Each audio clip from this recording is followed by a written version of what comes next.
Welcome to the Yale SOM Exchange webinar called Leading Through COVID. The Yale SOM Exchange is the Yale School of Management series of online conversations which provide alumni and the entire Yale community with opportunities to keep learning about faculty research, current events, and career strategies. I want to start off by just saying that we hope that this finds you and those that you care about doing well under these trying circumstances and staying safe and healthy. I'm Jim Barron. I'm the William S. Beinecke Professor of Management at the Yale School of Management, and I have the pleasure of moderating our panel today. We're joined today by four phenomenal Yale SOM alumni, each of whom is a leader in his or her respective industry. As I said to them before we started, if I gave their bios, it would take up our entire hour. So I'm just going to give a thumbnail introduction of each of them in alphabetical order. And hopefully in the course of their contributions to our conversation, they'll be able to share some of their relevant biographical experience. So the four panelists that we have with us today are Graham Brown from the SOM class of 2015. And Graham is the founder and executive director of Forte Preparatory Academy in Queens, New York. Gail Harity is from the SOM class of 1982, and she is the president and chief operating officer of the Philadelphia Museum of Art. We have Amanda Skinner, SOM class of 2008.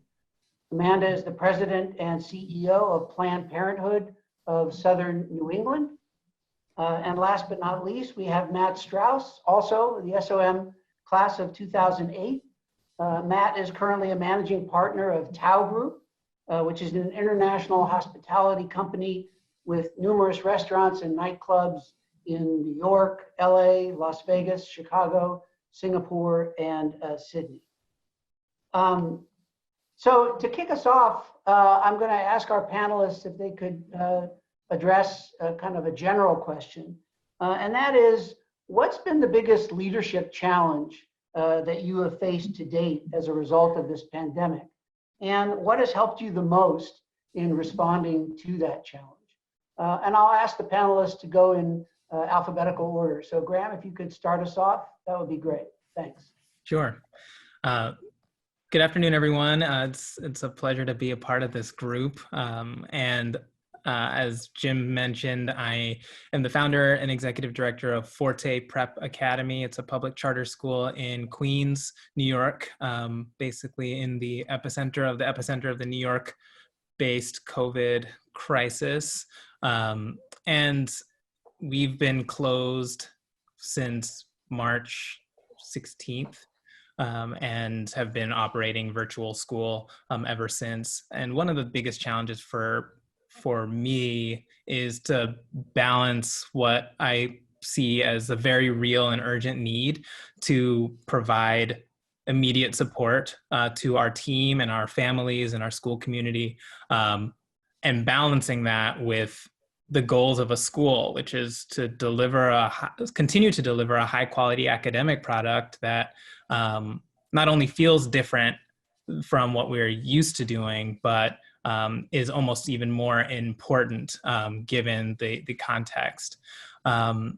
So having to hold both of those things in my mind has been one of the biggest challenges for me. And I think one thing that's helped is just being comfortable with technology and also being insistent with our team, from the onset of our school in 2017, to get comfortable with technology and to experiment with it and to integrate it into their instruction and their daily work. So the on-ramp to transitioning our school into the virtual realm was sort of smoother than it would have been, but there's still lots to learn. But I think people had a foundation to become a little bit more adaptable, and that's myself included. Great, thanks for that. Gail? Well, I would say it has been probably one of the biggest challenges is this need to pivot so quickly in everything, in all of the activities of the museum. So we had been aware of, just because of the international activities of the museum, we had staff in China, in Italy. We were publishing a catalog in Milan. So we started actually quite early in February with a COVID task force, sort of implementing restrictions on travel to, and quarantining people who were coming back from places where the virus was well entrenched.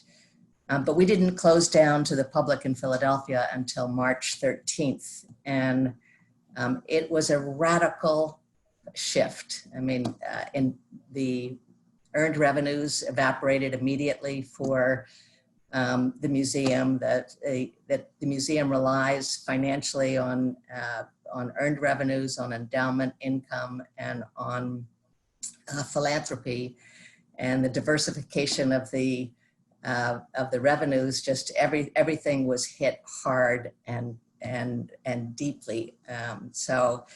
I think the biggest challenge was to figure out a way to sustain the staff, to address, to try to shift to everything, to digital programming.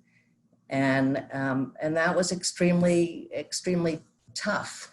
I would say the other sort of interesting, less evident challenge was, in addition to all of the logistical and sort of transactional changes, was really the shift in culture, trying to focus quickly on what were the principal goals during this most challenging time.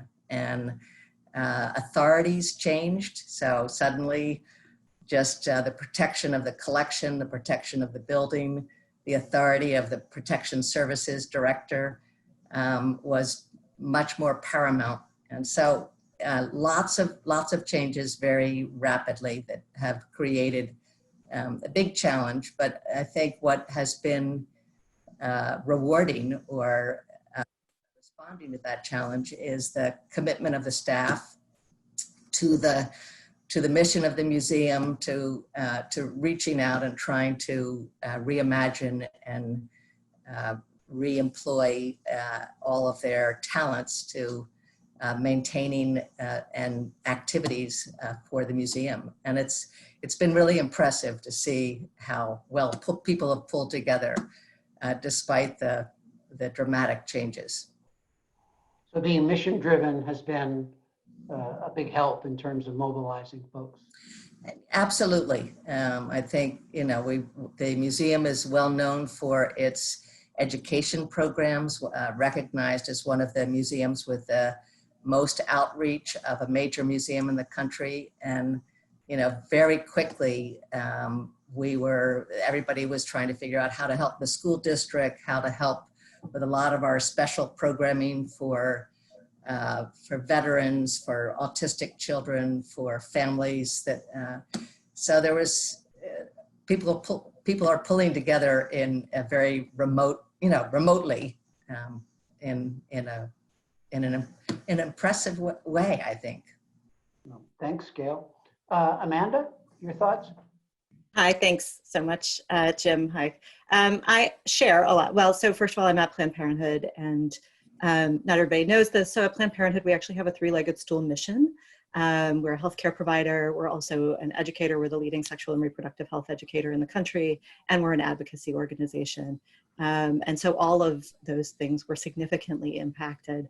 I share a lot of what Graham and Gail talked about in terms of challenges. I think the other thing that's really coming to mind for me is the tremendous uncertainty that we are trying to operate on top of. That a family member of mine described it as trying to make decisions while you're standing on a kaleidoscope screen. A quick turn to the left and then the whole picture changes. A quick turn to the right and it all changes again. And I think we've been experiencing a lot of that uncertainty and sort of shifting sands and kaleidoscope like need to make decisions on top of that. As an organization, we typically serve people in all of our work who are otherwise marginalized by the broader healthcare delivery system.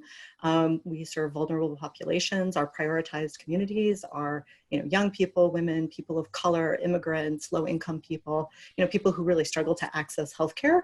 And so, in addition to thinking about the uncertainty for us, I have been thinking about the uncertainty for them and the way this crisis is impacting their lives and how it is that we can be there for them throughout this. I think what has helped, I would say, is first, as Gail said, our incredible staff has just really jumped in and shown their values and really lived into those values. And my colleagues on the leadership team at Planned Parenthood of Southern New England, we formed a coronavirus response team immediately. And my colleagues there have been tremendously valuable to me as thought partners in making these decisions. And one of the things that we did right away that I would share is that we established some guiding principles that would guide our decision-making in this time. And those have been very helpful to keep returning to, that we would, for example, prioritize the safety and well-being of our staff and our patients, because as a healthcare provider, we couldn't completely close. We are part of the sort of social safety net for healthcare. We had to focus on being able to protect the public health. So everything that we were doing when we were interacting with the public was designed around protecting the public health and helping to flatten the curve. We had a guiding principle to maintain operational continuity as much as possible to continue to serve all of those elements of our mission. We had a critical guiding principle around centering equity and thinking about what equity really means for both our patients and, again, our staff and the people that we serve in the community. We are an organization that tries to do our work through a social justice lens, both internally and externally, and so that was a big part of what we were doing. And then the last thing was trying to make decisions that thought about today, that thought about tomorrow, and thought about 100 years from now. So we were really focused on sustainability right now, but also much longer term sustainability. Yeah. And so those guiding principles really helped us in dealing with the uncertainty and trying to make decisions on such an uncertain sort of platform. Mm-hmm. Thank you for that. So Matt, you operate restaurants and nightclubs. I'm guessing that you've been pretty profoundly impacted. What are your thoughts? No doubt about that. Thank you to Yale, Professor Barron, for putting this all together. Yeah, we are a company that is known for experience dining and experiences in everywhere from rooftops to nightlife. And our largest hub is in New York City. So we are right in the epicenter of this crisis. Answering the question of what are the biggest leadership challenges. What it is on May 20th was different from what it was on March the 9th. Decision to close across the board. Echoing Gail and Amanda, I really liked Amanda's point on the kaleidoscope view and turning every corner, and Gail's point on pivoting. Today, I would say the biggest challenge is that we're in a constantly changing world with the need to constantly look at the most correct information at that moment and make decisions on that accordingly.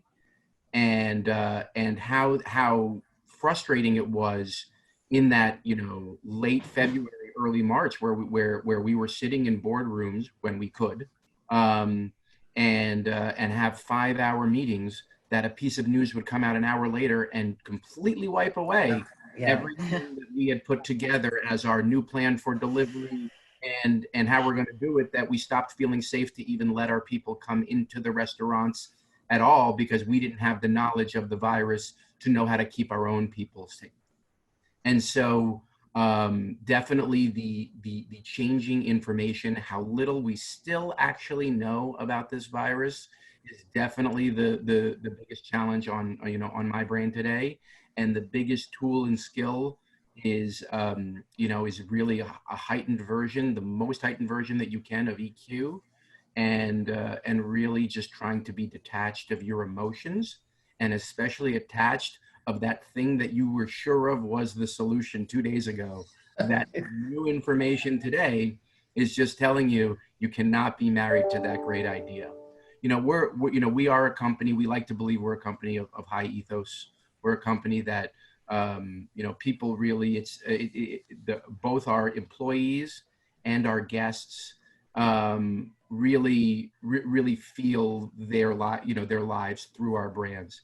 And in this entire process to how to take care of our own people and keep them engaged as much as possible with, you know, 5,500 employees worldwide on March 8th when this thing started, and keeping them engaged, to keeping our guests and people still keeping us top of mind, and connecting with those people that feel a lifeblood through us has been our big priority.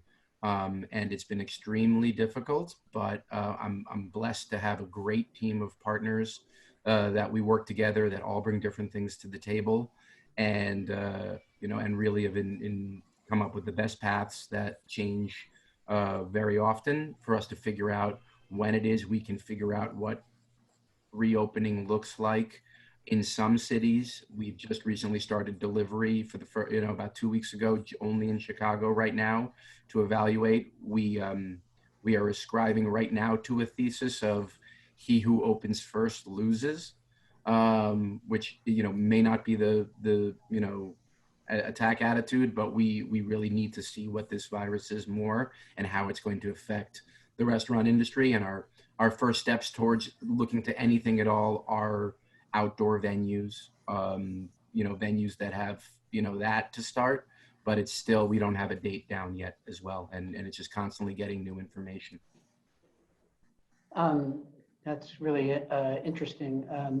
Let me, I'm going to ask, you know, one or two more questions, but I want to invite those who are listening in to use the Q&A function down at the bottom of your screen to submit questions. And those will flash up in front of me and the panelists, and we will pivot sort of halfway through and take up whatever questions you have. But I wanted to ask each of our panelists to talk about something that we were chatting about before the panel began, which is virtual work. How is shifting to conducting so much of your activity virtually affecting your organization, your employees, and your activities as a leader? And how do you, if you do think that your organization will be different after this pandemic in terms of how people work, what do you think the lasting impacts are likely to be? Graham? Sure. You know, we're a middle school. And if any of you who are watching or participating, have children at home and have been watching them do some version of school, I hope that you know that it's not normally like this. And the product, the entire sort of how our school came to be and what we intend to deliver had to change basically over the course of 1 week, one weekend. And while I think there are some people who want to believe that there's some virtual learning solution that will replicate the great things that in-person education is able to do, that solution hasn't fully presented itself yet. There are definitely some good pieces that can enhance learning, but there's nothing like school in a physical space where you're able to build those additional other skills of social emotional learning and the practice of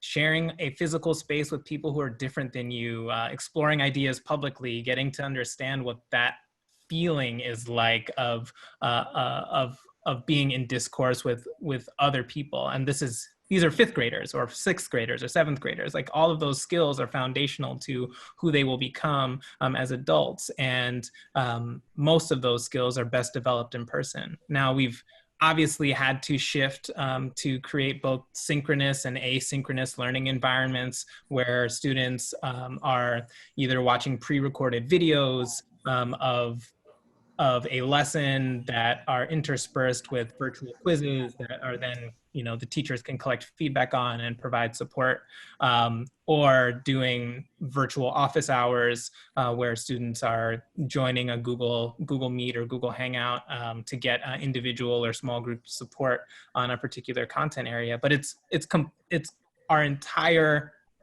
model. Everything is different.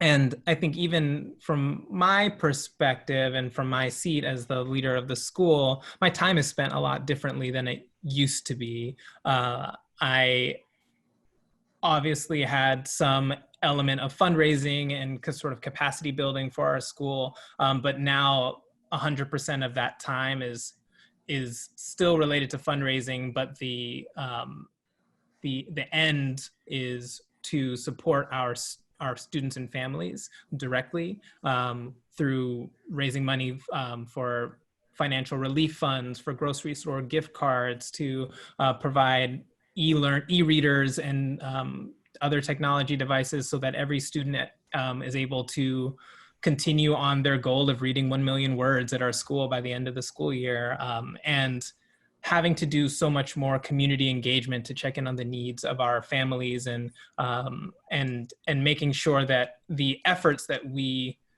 put in place to support them are in line with what they have stated as their needs. And I think just from being able to support our team with regular check-ins and with our academic coaches, and to make sure that people are continuing to, even though this is a short-term or temporary model, that we're not just comfortable with it being just okay. Like, it still needs to be the best version of virtual learning that Forte Prep can produce, and providing support and resources and the type of feedback given the context of the pandemic. So make sure that staff are continuing to push themselves to elevate their craft. I think some of the permanent changes that we are going to face are certainly one that if our students were on this Zoom, they wouldn't be super excited about. But there's definitely now a better solution to make sure that students who are unable to be in school physically but are able to participate in school can get the support they need in real time or in that day to prevent any sort of academic slide. So if you have a broken leg and you can't come to school and you're in bed for a week and a half, like, we have now created an infrastructure of virtual learning that will keep you plugged in and not miss a day. So we're excited about that. And I think that we just have also made some more thoughtful uses of certain technology tools that enhance our traditional learning models. We're using a whole variety of different apps and supports that that are improving the time that it takes to grade work, to evaluate student work, and to give them feedback. So those things have been super helpful. And I think another way that we will shift permanently is thinking about staffing practices that prioritize the health and safety of our most vulnerable staff members who may not be in this sort of post-COVID world, able to physically be in the building, but will need to continue, we'll still have things to offer to school and be able to continue their work. So that's whether that's virtual instruction, small groups, doing observations of classrooms and providing feedback from like a Google Hangout or something like that. There are lots of opportunities in that regard that we're thinking about rolling out permanently as a result of all of this. Yeah, I'll just mention, my middle schooler the other day said to me, "We're not going to have snow days anymore, are we, Dad?" He's figured this out. Yeah. Yale? Well, how is the virtual work affecting our organization? I think, it's interesting. It very quickly exposed what we were able to do virtually and what we were not able to do. So the Art Museum has this really one of the country's most comprehensive collections of 240,000 works of art. About a little more than half of them are digitized and online. And so, very quickly, there was a much more focus on on revamping the website and pulling out content from past programs and lectures and cranking up social media and doing the public facing activities as much as we could virtually. But what we also realized was we have all these databases that are running the museum, and they're not well connected. And for cybersecurity reasons, we were not well structured to have people work remotely. So we scrambled to get more, even trying to buy lots of laptops for the staff. And there was a run on laptops as well as toilet paper and paper towels. And so that has been a real adjustment. I'd go back to say, just to sort of talk about the highest priorities, because very quickly we did sort of drill down on what are the strategic goals, both short-term, long-term, and clearly, making sure that we could protect the collections, and that means, we had an exhibition, wonderful exhibition called Art to Wear, and it's all textiles, and this is a time when the moth season springs, and you've got to make sure that all those textiles are not being there's not a moth infestation. So, the conservators were coming online or on site into the museum on shifts to ensure that the collections were safe, or that the construction site was safe. We stopped a major construction site, overnight, and we're in demolition with temporary shoring. And so lots of efforts. Since our architect, Frank Gehry, is in California and unable to travel, the virtual part of our construction is all of the punch listing and looking at how to maintain the construction was all GoPro. Those of architects here on site on our staff, showing the details of the construction site to the architects in California and engineers in Washington State. I think when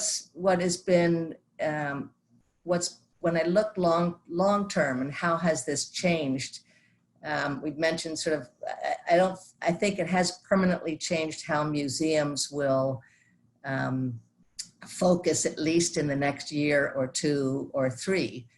As a leader, we reached out to everyone. I think leaders of all the cultural institutions in Philadelphia reached out amongst themselves, and then there were lots of Zoom calls with leaders across the country and even around the world to learn from each other. So in a wonderful way, it strengthened the cultural community in terms of sharing knowledge and sharing solutions to this ever-changing environment. But I think what we also realize is that it's going to take time to regain the trust of the visitors to come back into a museum with a large group of people. And so that just has us really thinking about how do you regain the trust to rebuild visitorship and also revenues to sustain the organization. One colleague said that the museums are really going to focus for the next year or two just on survival and service. And so I think that's very appropriate. A lot of large and small organizations are struggling because of the huge hit financially. And I think the civic engagement elements of our activities are all the more important, because people need, I think people not only need the connection of art with art, but I do think that in so many communities, the key to revitalizing an economy or reactivating it once we're through the tough part of COVID, at least in Philadelphia, is the cultural institutions. And so we have the Chamber of Commerce reaching out to us and the mayor on how can you help bring visitors back to Philadelphia.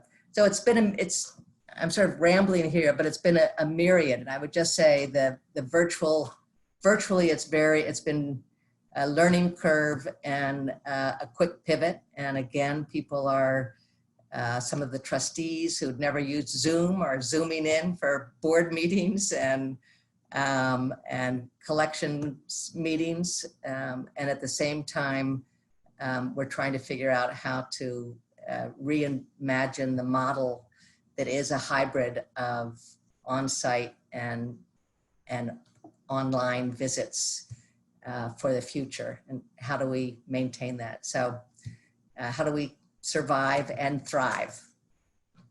Great. Thank you. Amanda? So I think I'll try to answer the question in two ways, and I'll try to be quick. So one is about our external work.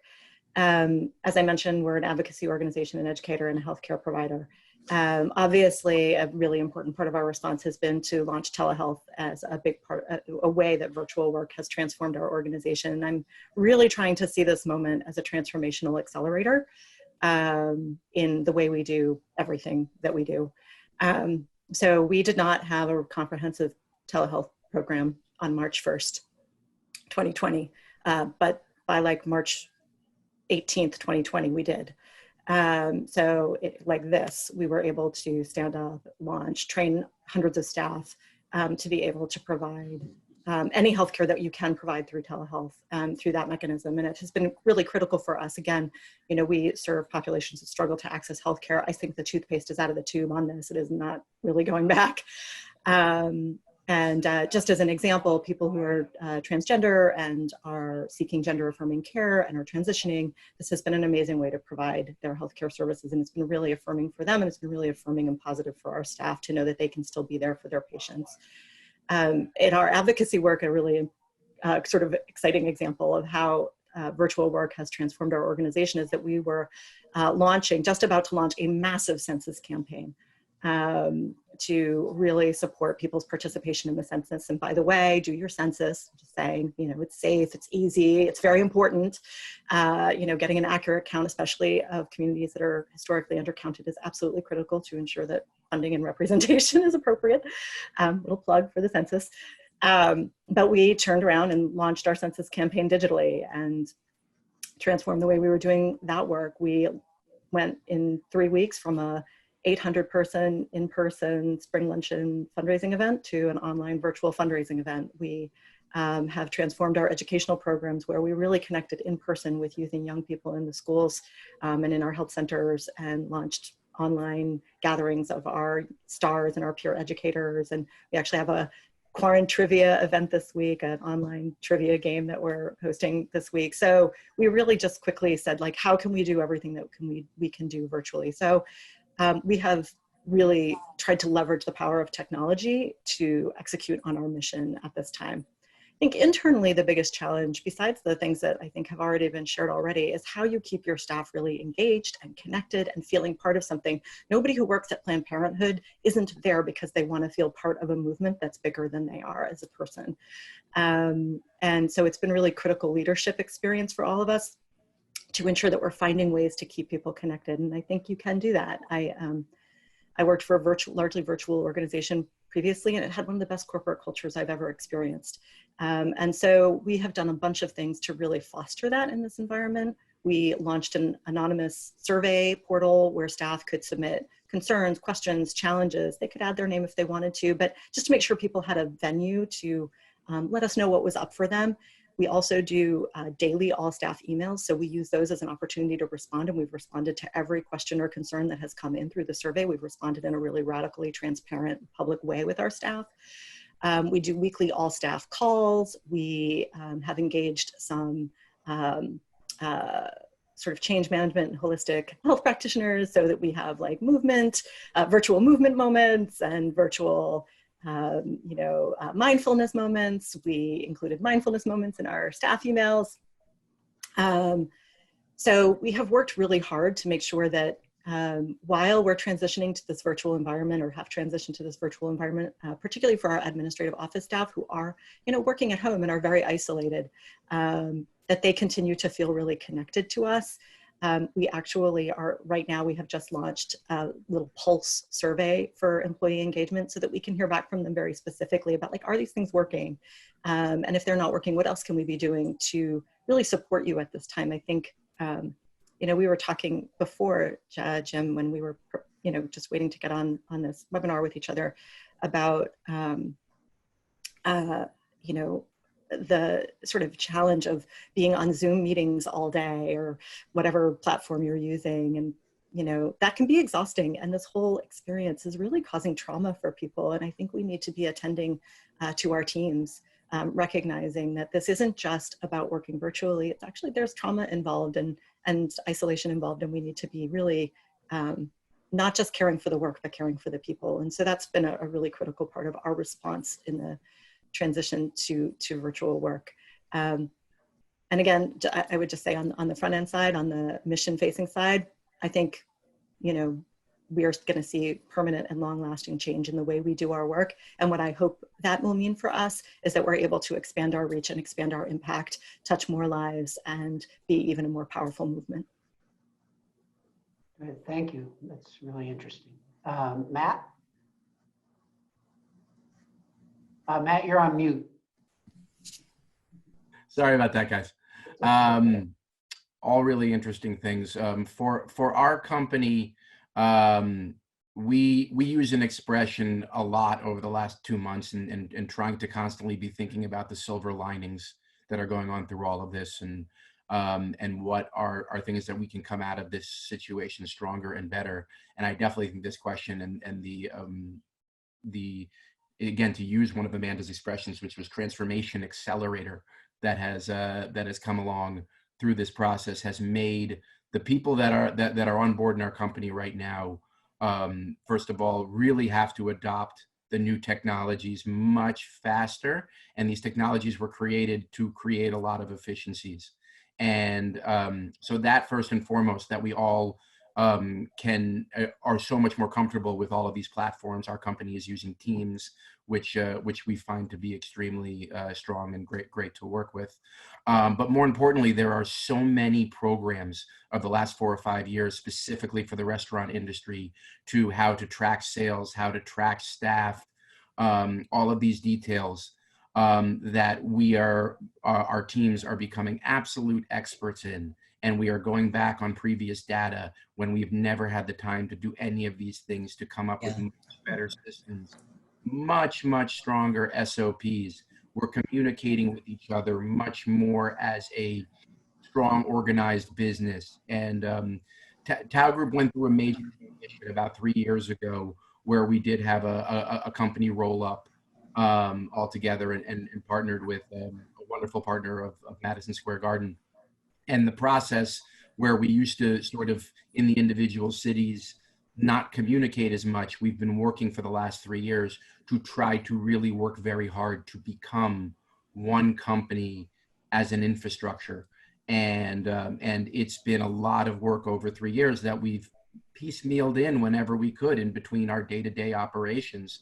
And this situation has allowed us to dive into that. We have created committees extremely related to COVID. We have a committee called the Phoenix Committee, which is very much set to how we're going to come back, how we're going to be using PPE, bringing in all the data on that. And that side is obviously using all of these systems really well. But then there are all of these other committees on technology, a committee on communication, and how across cities and countries we can be communicating new learnings better. And so the forced technology and being in these places and this time that we've had has been a strong silver lining. So that's the answer to your question internally. Externally, communicating with our guests in a different manner. This crisis has been very tricky, and how we're going to keep that ethos going. And so, a big part of our business is the events business, and a lot of that is pretty much non-existent. So we're working pretty hard at trying to figure out ways of connecting with people through an event that can include one of our chefs, a host that is greeting everybody, finding ways to make it social along the way, engaging with the people along the way, having a mixologist there as well, sending people nice packages that we're working with graphic designers that can be sent to your home, and really reinvent the game on, if you can't do an event with 50 people in a venue anymore, how are we doing this in a different way? And maybe this becomes a new service that we do long term, or maybe it's something that just exists in these time periods. But these are all the different technologies. And then we are still working on development and opening a few new properties as well in these technologies. The forcing of not being able to meet in person has gotten a lot of our company looking at CAD drawings, looking at the design versus the touch and feel of things. It's obviously not the same, but I think we're all stronger and better because of it. So while I can't get people to come to my venues and feel the food and beverage, or see our beautiful decor, or see the night skyline of New York City while they're having a drink or a cocktail, we're finding our ways to prepare and be strong through this crisis, and certainly, hopefully, after it's all over, to be a much stronger and organized company through it. So it sounds like each of you envisions your organization being quite a bit more virtual even after this pandemic abates. Amanda touched on some issues that were one of the questions that the listeners submitted raised, and that was, how are you guys as leaders keeping your remote working employees engaged and effective during these times, and how can the effectiveness be measured? Do others of you want to kind of weigh in on that issue that Amanda touched on? How do you keep the remote folks engaged, and how do you know if they are engaged? Well, I'll start by saying we're doing much of the same thing, not quite as frequently, but weekly meetings, a lot of communication.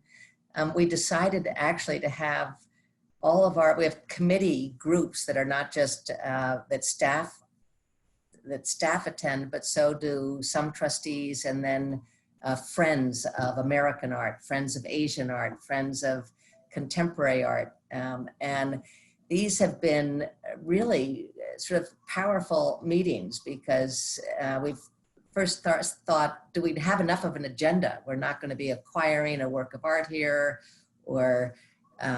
but there are now sort of virtual demonstrations of what our conservators have been doing behind the scenes, sort of pulling the curtain back on what's been happening at the museum. And the reaction amongst fellow staff members and the larger community of supporters has been kind of heartwarming, in that people have said, one trustee said yesterday, I used to be almost intimidated by the scholarship of some of the curators, but seeing them talk to me on a Zoom call or a go-to meeting from their own kitchen, I realized they cook too. They're just sort of bringing everybody together in a way. So there have been far more meetings scheduled than we did pre-COVID. And to a large extent, it's trying to keep people connected and engaged, both staff and the community of supporters.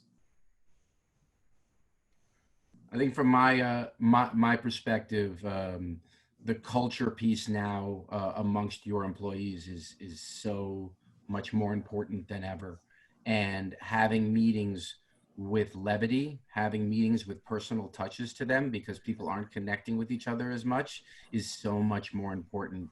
So having, you know, making sure it's not just every meeting is only about the work that needs to be done, but making it personal because, you know, I have a lot of, you know, people that are still on my team that are single and haven't seen that many people, and different people, as Amanda pointed out, are going through this crisis in very different ways.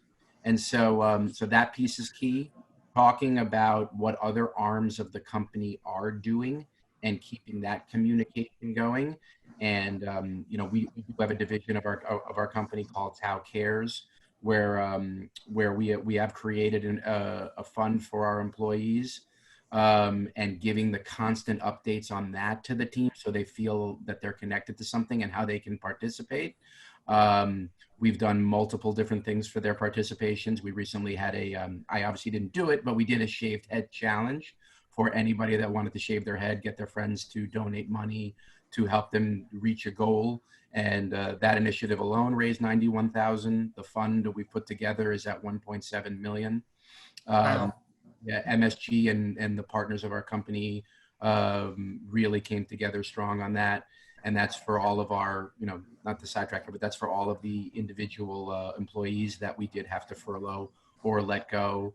And it is a 501c3 that people could, they submit a hardship case. And we have given out already $850,000 to our employees. And these are from all walks of life.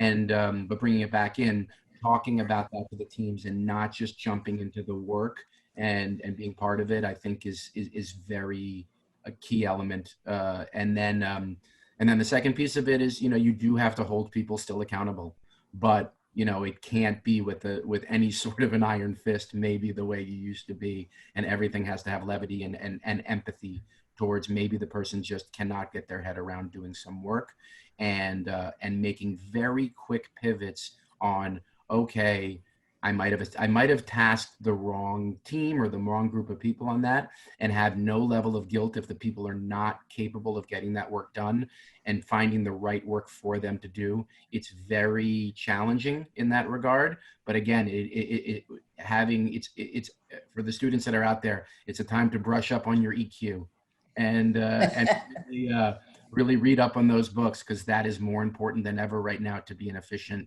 try to be as efficient as possible, in my opinion.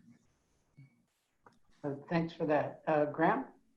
Yeah, well, one of the sort of built-in engagement weeks or periods of time in the school year is Teacher Appreciation Week, which was the first week of May. So we had sort of a challenge on our hands to figure out ways to make sure that our team felt appreciated and loved and seen for the work that they had done over the last 2 months. And one of the things we came up with was, you know, having students write emails and take videos and send them to their favorite teachers. But one of the sort of the recurring issues that came up in our weekly pulse check surveys that we send out to our staff was just sort of not having the same feeling of belonging and connection to the rest of the team. So that Wednesday, we coordinated a pizza party where we ordered pizza to every staff member, like one plain cheese pie. Took a lot of challenges, and people were calling us and saying, somebody's at my door, but I don't get any deliveries. Like, I haven't seen anybody in a long time. I'm going to cancel this order. And I'm like, no, accept the order. It's from us. It's a guerrilla pizza party. So we had each grade level team come together, eating pizza and sort of and having a lighthearted check-in one day. And at the end of the week, we hired a magician who specializes in Zoom magic shows. Highly recommend Gary Farrar to entertain the staff. But one of the things that we have been using to measure just sort of engagement, because it can feel very quiet when you are at home and you don't really know what everybody is doing. We use Slack as our internal messaging service, and you can, if you're the sort of an admin, you can run the report of the number of messages different people are sending, and not to necessarily use it as an evaluative tool, but it did highlight for us that there was a high level of relationship between the staff members who weren't sending many messages and those same staff members having a less than positive experience right now, whether it's an increased feeling of isolation, maybe they're having a really hard time balancing raising their families at home while keeping up with the expectations of school. So it gave us a piece of data that allowed us to sort of schedule individual check-ins with staff members who seem to start to be pulling away from the culture that we were trying to create in this virtual realm. But it was definitely, it requires a lot of quick thinking and innovation to come up with ways to make sure that we're continuing to support our team and creating new solutions to provide them with that support on a regular basis. And I think we're getting better at it, but it's an ongoing challenge. Thanks. We've got some wonderful questions, and unfortunately only about 9 minutes. So I'm going to pick one and ask each of you to deal with an incredibly complex question relatively briefly. What changes do you anticipate your customers will expect? When you think about your organization's future, what do you want to put in place to address these changing customer needs? Is your business going to be fundamentally different even after the pandemic is over? And how are you thinking about that?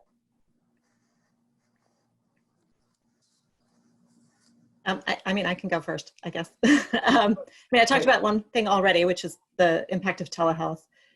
So I think our business model is fundamentally changing on the healthcare side. I think there will be an expectation from people in the community, not just for Planned Parenthood, but for all healthcare providers, that we are able to provide services using technology in a way that we just I think 10 years ago, we all thought the industry was going to be radically changed, but I have more telehealth available to my dog through the internet than most people have had even up until recent years. And we've been able to all, I think, move on a dime, even organizations that are big and unwieldy, to make sure that we are now doing that. And I just don't really see how we go back. What's going to be required, though, is public policy is going to have to shift with that, because they had to make really pretty serious shifts and adjustments in the public policy around the provision of telehealth to ensure that we could do that at this time safely and be reimbursed for those services. Because if there's no reimbursement model, it's a real struggle, particularly in a safety net provider like Planned Parenthood, where we just don't have any cushion. So I think that's one thing that people will certainly expect to be different with us going forward, and will change our business model pretty significantly. I think another thing that we're going to see, at least for some period of time, though this is not sort of a forever thing necessarily, is that there's research already similar to, I wouldn't always think that we're similar to maybe the hotel industry or the museum industry, but or even schools, but we are in that there's very clear research saying that people are afraid to go back to healthcare providers. And I'm really worried about the impact on public health. I'm really worried that people aren't going to be getting the preventative care that they need, because they're afraid to come see their healthcare provider for care that does require in-person care. So I think we're going to also have to really rethink the way we operate in our health centers. How do we create those safe spaces in a really safe way to ensure that our patients do feel safe coming in for the services that they really need, that need to be in-person services. So I think that's something that's going to change. On the education side, I think we're going to be leveraging, again, technology even more. Same thing on the advocacy side. And I think that those will be the biggest operating model changes. One of the things that I hope to see as a change is that people understand how critical this organization is, and the work, even more so the work that Planned Parenthood does, not because we're Planned Parenthood, but because, as it turns out, sexual and reproductive health care don't wait during a pandemic. Those don't go away. And neither does any healthcare or education needs, but people might think that these things can be put on a back burner, or that there's some like indefinite waiting period for these things, when in fact that's not only not true, it's actually the opposite of the truth. And so I also hope that there is a transformation in people's understanding the critical nature of public health providers and community-based healthcare providers. Thank you. You talk about the safety of, and I touched earlier just in terms of regaining the visitors' trust that they'll be safe. But I think what's also has changed profoundly is the number of people who are accessing our collections from around the world. I mean, it is the visits, the appreciation of the collection, and the ability to connect people to art with such a spectacular, richness of a collection. It is something that we always knew was there, but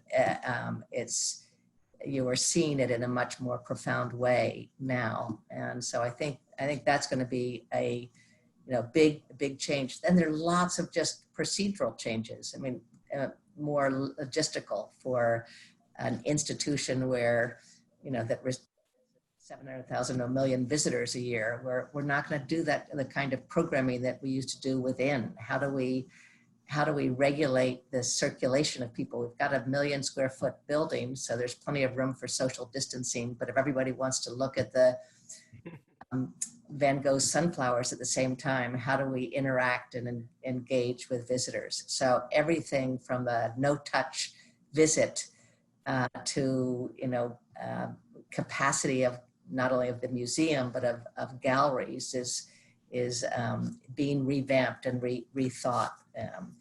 But I think the other thing that has been key is the amount of scenario planning, and it goes back to Matt's earlier comment about the uncertainty. Whatever we plan today, is not necessarily what we're going to need to plan for tomorrow, because the information is changing so rapidly.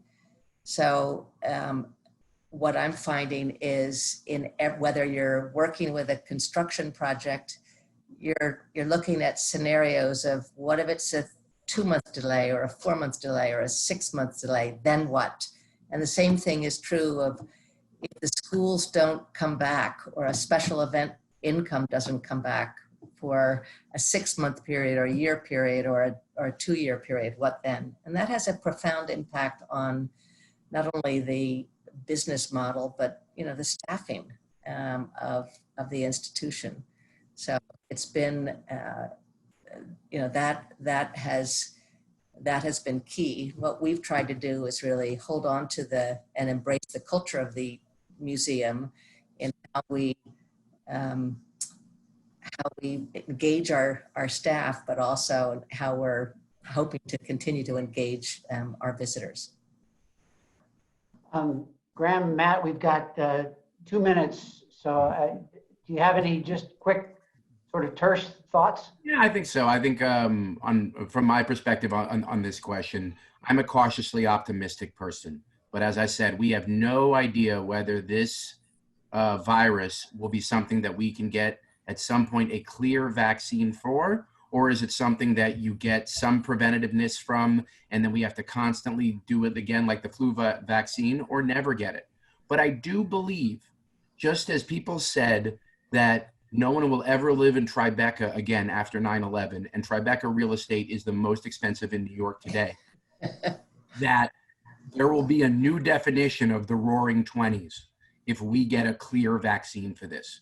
And people with their pent up energy and what we've seen last weekend, how irresponsible a lot of people were, people will come back stronger, more excited, more vibrant to have these real experiences, and hopefully with the knowledge of these technologies to be better. I'm not saying it will be a better world in any way, but I think people will come back to venues like museums. They will feel comfortable going to venues like mine. They will be excited to come back in person to school, and they will not be scared to go to healthcare providers and Planned Parenthood and roar ahead if we can find that. But there's no knowing. Let's hope you're right. Graham, any final thought? Sure. I think families are going to appreciate school a little bit more than they did before. Okay. I certainly, as a parent, can attest that it's had that effect. We're out of time. I'm sure that many of the folks listening, like me, have been struck by the similarities in your responses, notwithstanding the incredible differences in the kinds of organizations that you're running. So I'm guessing that the messages that you communicated will have been relevant to lots of folks who've been listening in today. So I want to thank the four of you so much for taking time to share your insights and perspectives and challenges. I'd like to thank those who are listening in for joining this Yale SOM Exchange webinar. Please keep an eye out for future webinars that are hosted by the school, and I've been asked to encourage you to visit alumni.som.yale.edu for upcoming events.